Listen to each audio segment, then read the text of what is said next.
Здравейте, аз съм Антони, съм част от Нормалниците, група, която стана известна със своите забавни клипове, които правим с цел да популяризираме каузата "Нека да помогнем" на Мариан Георгиев. Мариан е наш приятел, бивш военнослужещ, който се нуждае от първична трансплантация. Също така към нас се присъединиха няколко човека, популярни в интернет. Без да се познаваме, се заехме всеки да популяризира този проблем по своят начин. Като сега се надяваме, че заедно ще постигнем повече, отколкото всеки по-отделно. Благодарение на вас, хората, които сте пред компютрите, успяхме да съберем 10% от необходимата сума. Очевидно е, че когато един проблем навлезе в публичното пространство, това спомага за неговото разрешаване. А няма по-голямо публично пространство от телевизията. Доказателство са десетките случаи на хора, нуждаещи се от животоспасящи операции, които бяха разрешени след показването им по телевизията пред широката публика. Затова се обръщаме с молба към всички телевизионни медии. Молим водещите телевизии, BTV, Нова, Канал 1 и TV7 да запознаят многобройните си зрители с проблема на Мариан Георгиев в някои от предаванията си.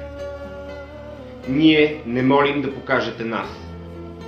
Молим ви в няколко секунден материал да запознаете зрителите с каузата, за която се бориме и зад която застанаха много потребители в интернет. Благодарим. Благодарим ви. Благодарим ви.